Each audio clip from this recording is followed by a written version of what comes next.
Evaporation and condensation are also related to intermolecular forces. Evaporation or vaporization, those two words mean exactly the same thing, and that's the physical change of going from a liquid to a gas. So when something vaporizes, it's just going from a liquid to a gas, same as evaporation. And the rate at which something vaporizes or evaporates is going to depend on the surface area. If the surface area is larger, it will evaporate faster. It will depend on the temperature, and it also depends on the strength of the intermolecular forces. So liquids that evaporate easily are called volatile, and those that do not vaporize easily are non-volatile. Volatile is usually more of a word used to describe someone's temper. You know, they fly off the handle really easy. This person's really volatile. They get angry easily. Well, volatile liquids evaporate easily. Is there a picture? Oh, good, there's a picture. So what happens in evaporation? So we've got, here's water, our little Mickey Mouse heads, red and white. Here's our water molecules, and they're just kind of sliding around here. They're held together by their intermolecular forces, but they have an average kinetic energy, which means that some of them have higher energy and some have lower energy. And so if you get a molecule moving towards the direction of the surface, remember we've got a red rover line at the surface. If the molecule has enough energy to break through, because who's going to get through the line? Someone running slowly or someone running quickly? If you run fast, you're more likely to break through the red rover line. So the molecules that have higher kinetic energy are able to break through the red rover line and escape into the gas state. So the most energetic ones can escape. And because it's an average and there's highs and lows, even at a very low temperature, there is still some evaporation of water that occurs. The molecules that are moving more slowly, they may come to the surface, but they get pushed back by the red rover line, by the intermolecular forces of the surface tension. So what would happen if we increase the temperature of this? More are going to get through because more of them have enough energy to break through and escape. So heating the substance increases the rate of evaporation. What if we take this beaker and we take this water and we spread it out on a large pan? It's going to evaporate faster. Even if we haven't changed the temperature, we've increased the surface area. And so we're going to have more molecules that are going to get to the surface. Some of them will have enough energy to escape. And the fact that more of them get to the surface means that more of them will escape. So increasing the surface area will cause the water to evaporate faster. And we see these sorts of things in everyday life. You know, if you've got water in a cup, you could leave that cup on the counter for probably a few days before all the water evaporates. If you spill the water on the floor and it spreads out and you leave it, it's going to be evaporated within a few hours, right? You spill water in the refrigerator, it's going to take a long time. You spill water on the sidewalk in July, it's going to be gone really fast, right? These are ideas that we know from our life experiences. But chemistry helps us to explain, why does this happen? Increased temperature, increased evaporation, because more of the particles have enough energy to break free from those intermolecular forces. And so what happens if we would change the intermolecular force strength? If we increase the strength of that red rover line, is this going to cause faster evaporation or slower? Slower, because it's going to be harder to get out. And if the intermolecular forces are weaker, it will evaporate more quickly.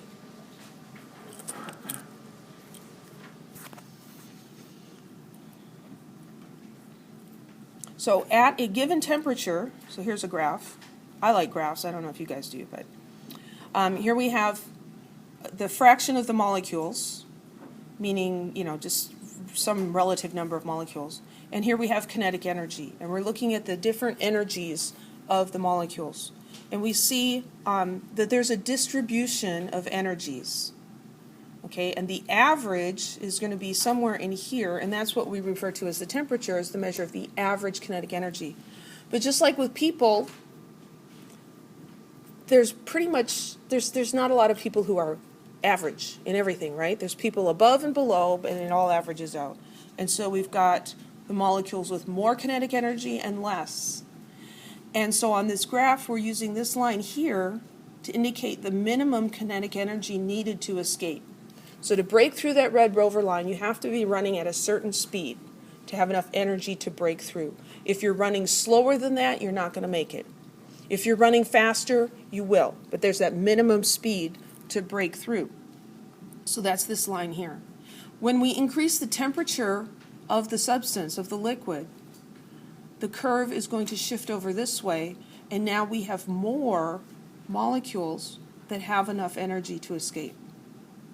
There's still a whole bunch of them that don't. That's why the liquid stays there at all. But more of them can have enough energy to escape, and so the rate of evaporation will be higher. So evaporation is going from a liquid to a gas. Condensation is the opposite physical change, going from a gas state to a liquid state. So evaporation and condensation are opposites of each other. And this ties into our discussions of equilibrium. We can think of evaporation and condensation as being in equilibrium with each other. So when we get the rate of condensation and the rate of evaporation to be equal, we have an equilibrium. And at that point, we're going to have some pressure from the gas state there, a partial pressure, and we call that the vapor pressure of the liquid. I think there's a picture, yes. Picture coming here. So here is an Erlenmeyer flask, and it's got water in it. And initially there was basically no water in the air here.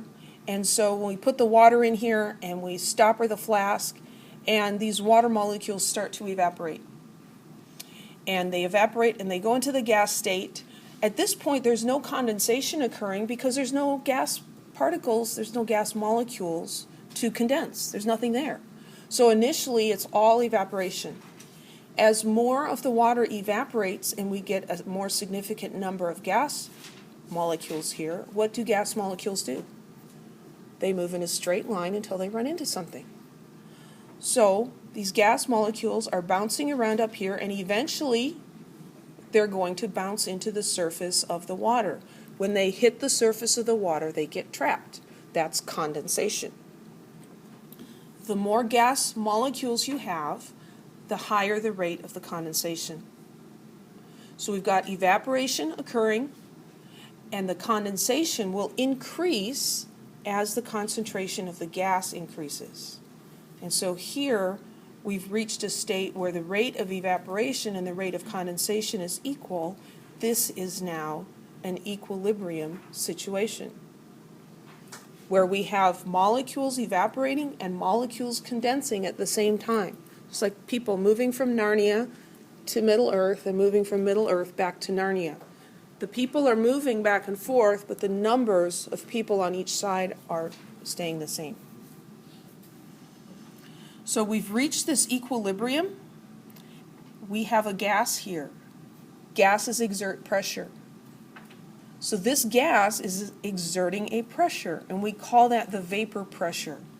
When a gas is in equilibrium with its liquid in a closed container, this is the vapor pressure. And we already used the vapor pressure of water when we did collecting the gas, right? You collect a gas over water, and you have the gas you're interested in, and you also have water, because the water in your container evaporated, and the pressure of this gas is dependent on the temperature. Because if we increase the temperature of the water, what happens to the rate of evaporation? It evaporates faster. Because now the children are running faster at the red rover line, more of them get through. If more of them are getting through, then we're going to have a higher concentration of gas here. And so the vapor pressure will go up. Does that make sense? So vapor pressure increases with increasing temperature. What about the effect of intermolecular forces? Well, if the intermolecular forces are weak, that means that evaporation happens faster, and so the vapor pressure will be higher. So the vapor pressure is higher when the red rover line is weak. More people get through. So low intermolecular forces means higher vapor pressure. The vapor pressure does not depend on the surface area, because the surface area is going to equally affect the rate of evaporation and the rate of condensation. Increasing the surface area would increase the rate of evaporation, but now you have more surface area of the water for the gas particles to crash into, so it's also going to affect the rate of condensation, and so there's no net effect on the surface area. The surface area has no net effect on vapor pressure. Boiling. Boiling is, I was going to say it's cool, but it's not. It's usually hot. The boiling point is the temperature at which the vapor pressure of a liquid is equal to the pressure above it. So, we're all familiar with what boiling water looks like. You get all these bubbles.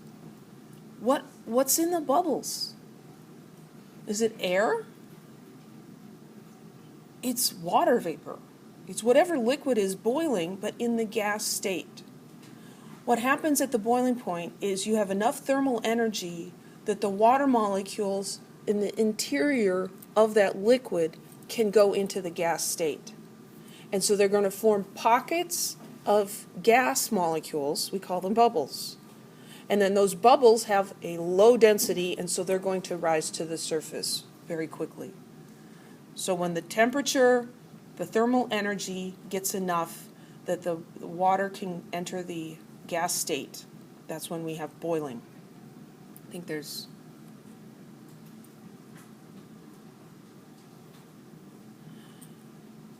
So once we get to that boiling point, you're heating some water. Once you get to the boiling point, adding more heat only increases the rate of boiling. It's not going to increase the temperature of that liquid. So a pot of boiling water, it's been boiling for 30 seconds, it's been boiling for 10 minutes, same temperature. That's not true before it starts boiling, right? You put a pot of cold water on the stove and you heat it for 30 seconds. The temperature maybe goes up a tiny bit. You heat it for 10 minutes, now it's warmed up significantly, right? That's what we expect. You keep putting heat into something, the temperature goes up. Well, it does, except at these state changes. At the boiling point, what is happening, let's go back to this picture. What's happening at the boiling point is you've got the more energetic particles going into the gas state. And then where do they go? They go up and out. They go away. So essentially, you're kicking out all of your most energetic particles. And here we've got the burner, and it's putting heat in. And it's heating up the less energetic ones until they have enough energy to do that. So the heat is coming in, but then also it's leaving. The heat is being used to break the intermolecular forces and allow the water molecules to go into the gas state. Now those more energetic particles leave, and so the average kinetic energy of the water remains the same, even though we keep putting heat into it, because the temperature is the average kinetic energy. So you can't make a pot of water boil at a higher temperature just by letting it sit on the burner longer. It's going to be the same temperature no matter what. A mixture of boiling water and steam is always going to have a temperature of 100 degrees Celsius at 1 atmosphere. It's only after all the water has boiled away that the steam can rise in temperature beyond 100 degrees. And you know that after a pot boils dry, it heats up really fast, and then it starts to smoke, and then all kinds of bad things happen. So when we heat a liquid, so here's another graph. This is called a heating curve, even though it's actually a heating 3 lines. It's not a curve. As we increase the temperature, as we add heat, we see that the temperature increases. So we start with water at room temperature, and we add heat to it, and the temperature goes up in this nice linear fashion. And it's like, oh, great, we understand that. Until you get to 100 degrees. At 100 degrees Celsius, the water stops changing temperature. It's boiling now. It's going to remain constant while the liquid boils. As soon as all of that water has turned to the gas state, if you continue adding heat to the gas, the temperature of the gas will rise.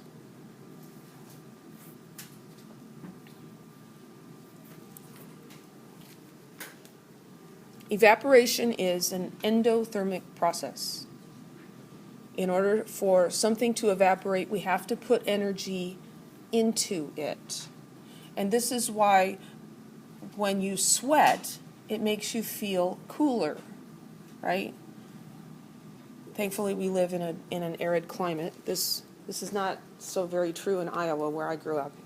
The day we got married, it was 95 degrees and 95% humidity. You know, it's like walking around in a sauna. And you sweat, and it just rolls down. It doesn't really do any good, right? It's just nasty. And like yesterday felt kind of humid. Did you feel like it was kind of humid? It was actually 35% humidity yesterday. It's like, that's nothing. And yet we're used to it being even drier. But in our nice dry climate here, even though it's horribly hot in the summer, when you sweat and air moves across your skin, you have a cooling effect, right? There's this cooling sensation because as the sweat, the water in your sweat evaporates, it's the higher energy particles that are leaving. They are taking heat energy with them, and the water that remains on your skin is at a lower temperature. So our bodies use that to help cool us down. Unfortunately, if you're in a really humid climate where sweating doesn't actually do any good, you can't tell your body to stop because it still thinks, I'm getting too warm here, I'm going to sweat and this will help. No, it doesn't. So high humidity slows down the evaporation. Humidity of 100% means that the air at that temperature is saturated with water. That means no more water can evaporate into the air. So 95% means it's almost saturated. And so there's just not a lot of room in the air for any more water. And so evaporation slows way down. And that's why sweating in Iowa in the summer just doesn't do much good. But this evaporation being an endothermic process is the principle of a swamp cooler. A swamp cooler, they've got this pad that water goes over, and then you blow air through the pad, and the evaporation of the water cools the air. Of course, it also gives you some humidity. I'm not a big fan of swamp coolers, but they're better than nothing. So if evaporation is an endothermic process, you're putting energy into it, that means that condensation must be an exothermic process. And this is not as intuitively obvious. When a gas cools to a liquid, it releases energy. And that's not something we're so familiar with. Which is more painful to come in contact with? Boiling water or steam? Steam. Steam has a lot more energy. As steam hits your skin, it condenses and gives off even more energy. And so steam will give you a much worse burn than the actual boiling water. And it's because of the condensation being exothermic. When water condenses, it releases energy. This is related to climate as well. Growing up in the Midwest, it was fairly normal in the summer for temperatures to fluctuate 10, 15 degrees from the high to the low. It might be 85 during the day and 75 at night. It just does not cool off. And around here, we often get 40-degree temperature swings, right? It can be 85 during the day and 45 at night. Yeah, that's possible. It happens. Not all the time, but it happens. But the reason we get these big temperature fluctuations is because there's very little humidity in the air. Humidity in the air moderates the temperature. It prevents it from getting hotter as fast, but it also prevents it from cooling off as quickly. And so those nights we always have a couple weeks of them where it just does not cool down at night. Those are the times when our relative humidity is higher. And it's the moisture in the air that's holding on to that heat and not letting it go. So of course there must be numbers associated with this. Heat of vaporization. So this looks like heat of reaction, right? Except it's got VAP for vaporization. So heat of vaporization is the amount of heat required to vaporize 1 mole of liquid. The heat of vaporization of water at its normal boiling point is 40.7 kilojoules per mole.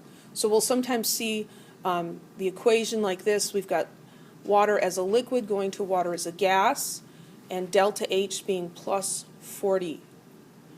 Why is this positive? Because this is an endothermic process. To convert water from a liquid to a gas, we put heat into it. Think about, how do you get water to boil and turn into a gas? You put it on the stove and you light the burner. You put heat in. Endothermic. Endo, in. So that one makes sense. The condensation doesn't, but just remember that it's the opposite. If evaporation is endothermic, then the opposite must be exothermic. The same amount of heat is involved in the opposite direction, going from a gas to a liquid, doing a condensation, but the sign will be the opposite. It will be negative because now the heat is being given off rather than being absorbed.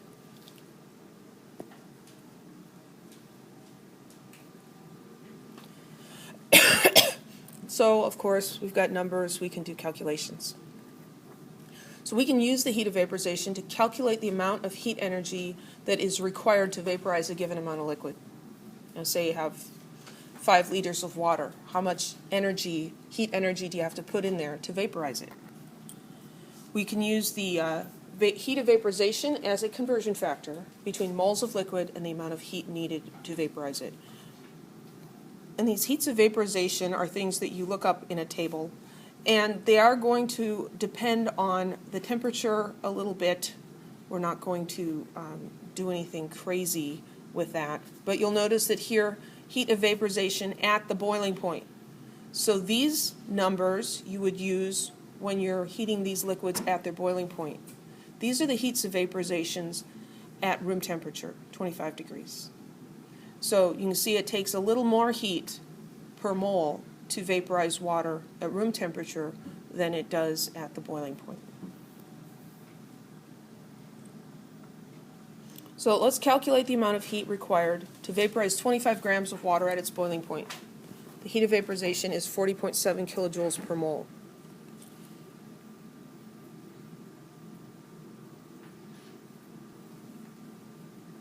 So we've got 40.7 kilojoules per mole.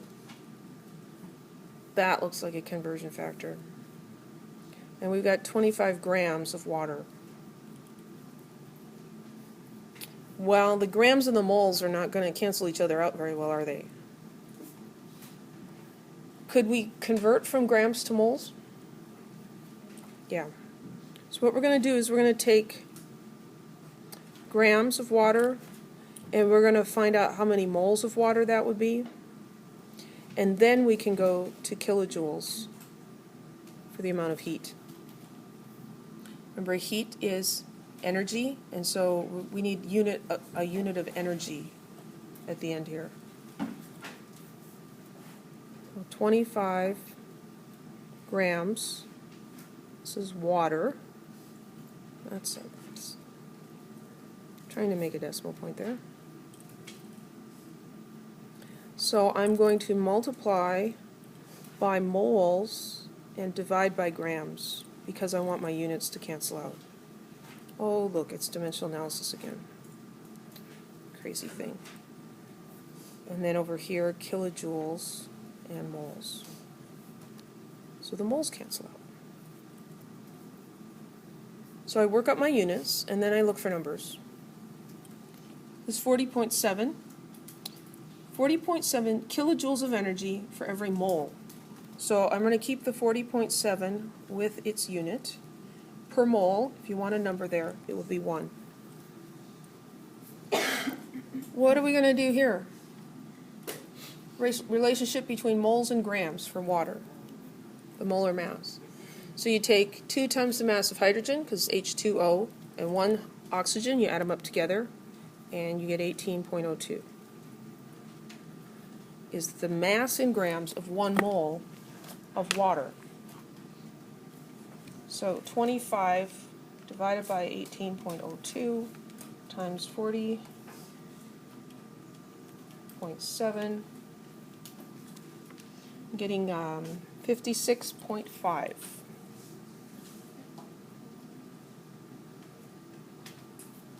kilojoules. Anybody else get that? Awesome. Any questions?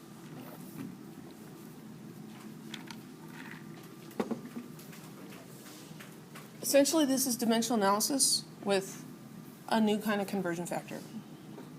So the amount of heat to vaporize something, or the amount of heat given off when something condenses, heat of vaporization. And again, the units are important because we were given a mass of water. And this is kilojoules per mole. I wouldn't be surprised if the homework asks you for joules or calories and makes you convert an energy unit too.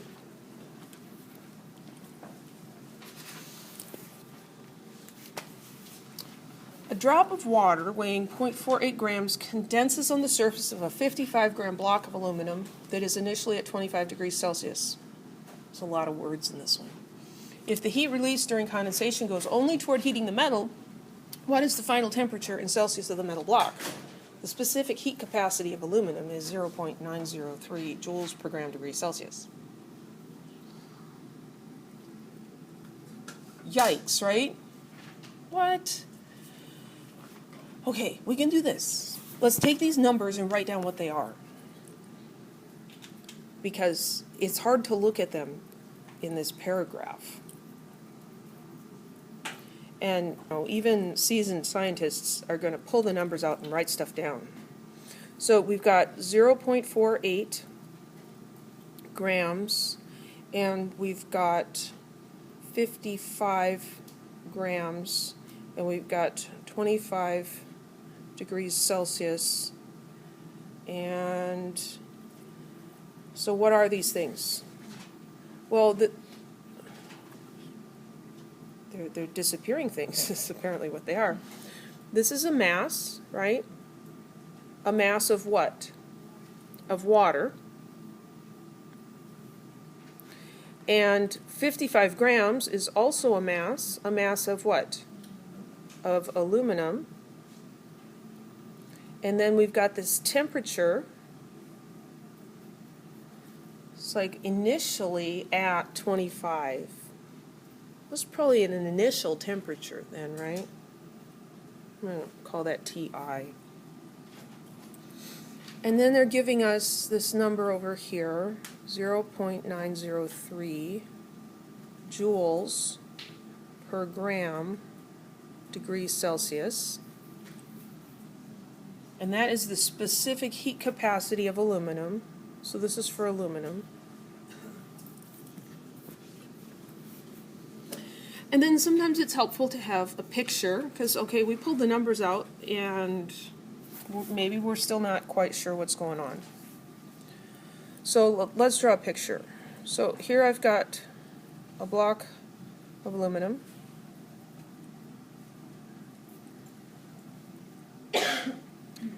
And I've got some water on it, okay, because we all know that water is blue, right? It actually is. So here I've got some water. And the water is condensing. So that's involving some energy, right? And the block of aluminum, this is aluminum. And this is initially at 25 degrees Celsius. That's a 35. that came from. 25 degrees Celsius. This says the heat released during condensation. Evaporation is endothermic, we put heat in. Condensation is exothermic, it gives heat out. So this water is condensing, which means it's releasing heat energy. Could we calculate how much heat energy it's releasing? Yeah, we could. Do we remember the number? What was it, 40.7?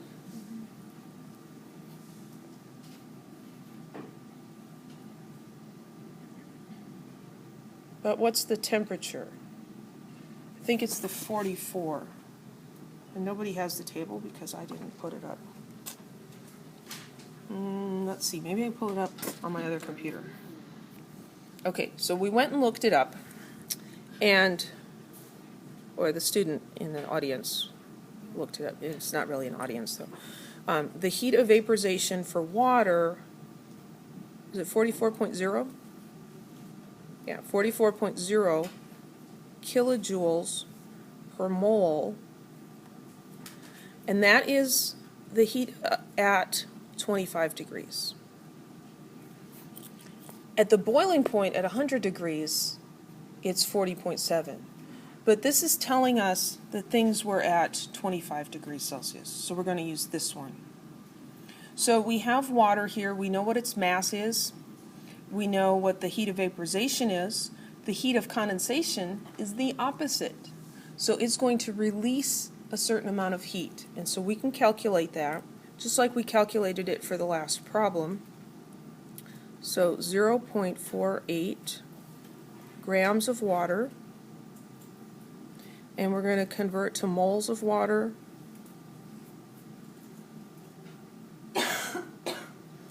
And then we're going to use our our heat of vaporization, kilojoules per mole. We're going to get a number. 0.48 divided by 18.02 times 44.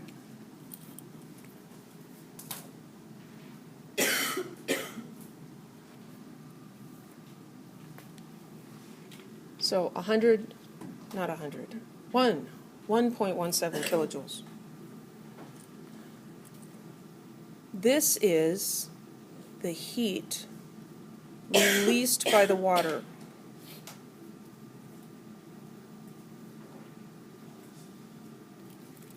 This is kind of a complicated problem. There's a lot of stuff going on here. But what do you do with something that's complicated? You break it down into baby steps. Okay, so we're just going to break it down.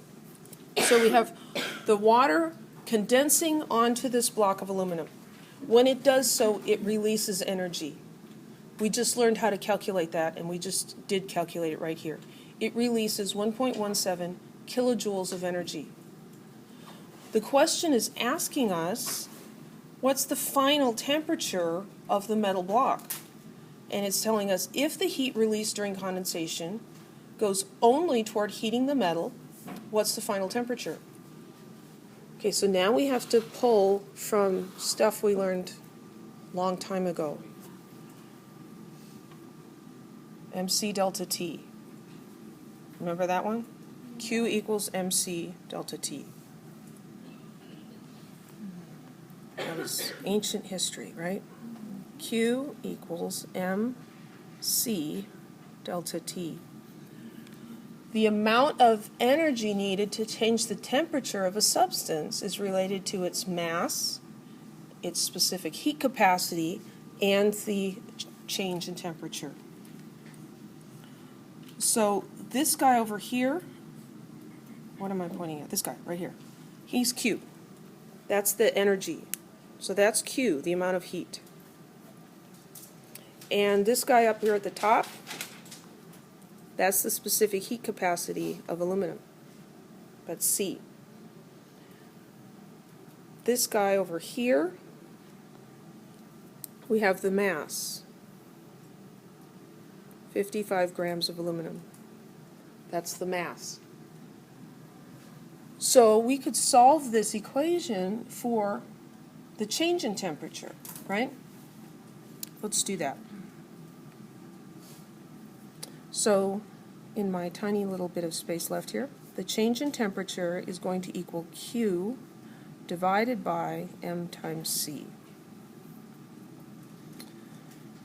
1.17 kilojoules divided by 55 grams and 0.903 joules per gram degrees Celsius. Just check our units, so grams cancel. Uh-oh. Kilojoules and joules don't cancel, do they? Well, what if we do this? What if we take out kilo and put what it means? Would that work? It would. And the joules cancel out. And we're left with degrees Celsius. So we've got 1.17 times 10 to the third divided by 55 divided by 0.903. Our temperature change is going to be 24 degrees Celsius.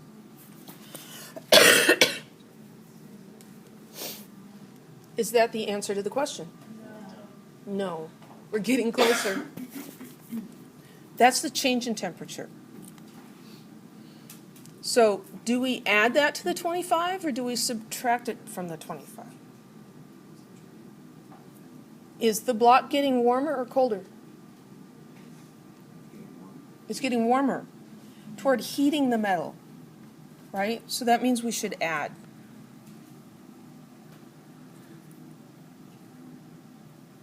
So the final temperature is going to be the initial temperature plus the change.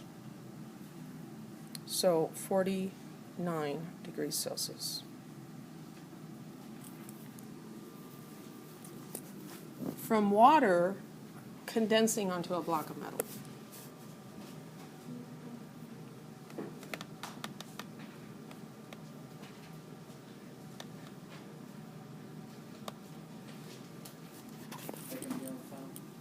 It could be on the final. It could be. This is, for an exam, I would consider this to be one of the challenging questions, definitely. But I always throw a couple of challenging questions in there because the A students like them.